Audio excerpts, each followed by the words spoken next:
Hi, I'm Kandie Frederick with Country Real Estate. What are 5 things lenders check before approving your home loan? Getting approved for a home loan is not just about having a decent credit score and a steady job. Lenders run your file through a very specific checklist, and if one area is weak, it can slow things down or change your terms. If you understand what they look at before you apply, you can avoid last-minute surprises and keep your deal on track. Here's a scenario. A buyer looked like a clean approval on paper. Solid income, good savings, no major credit issues. They got into escrow, everything felt smooth. Then underwriting started digging in and asking for more documentation. The issue wasn't income, it was a higher debt-to-income ratio than expected and a couple of large deposits that weren't clearly documented. That was cleaned up and the loan moved forward. But it's a good reminder, lenders don't approve based on how things look.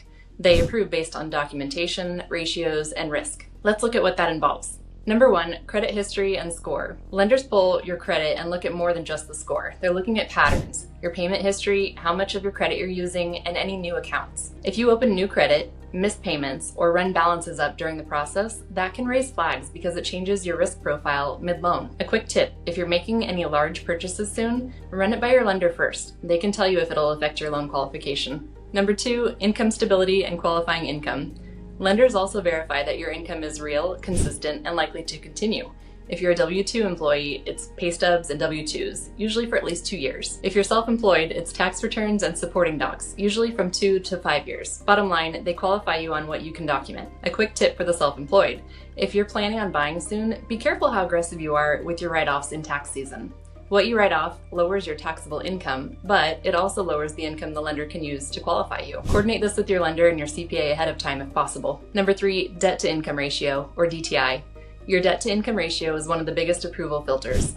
A common benchmark is around 43%. Some programs allow more, but there are limits. For example, once you get above 50% debt-to-income, most conventional loans won't work through standard underwriting systems. So if your DTI is tight, that's where things start getting delayed or the structure of the deal has to change, whether that's the rate, the loan type, or how the financing is set up. Number 4, assets, cash to close, and reserves. Lenders verify that you have money for your down payment and closing costs, and sometimes reserves after closing.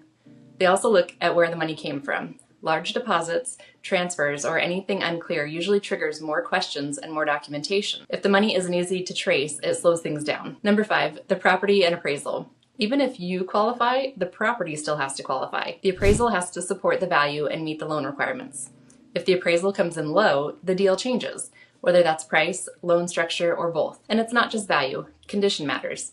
If the appraiser flags health or safety issues such as exposed wiring, broken windows, or missing flooring, those become loan conditions and often have to be fixed in order to get the loan. At the end of the day, lenders are verifying 5 things: credit, income, debt-to-income ratios, assets, and the property. If you get those lined up early, you're in a much stronger position. Clean approval, fewer delays, and more confidence when you make an offer. If you're thinking about buying, I can help you spot issues before they show up in underwriting and connect you with the right lender for your situation. Reach out, call, text, or email. Tell me what price range that you're targeting and what your biggest concern is, and we'll map out the next step.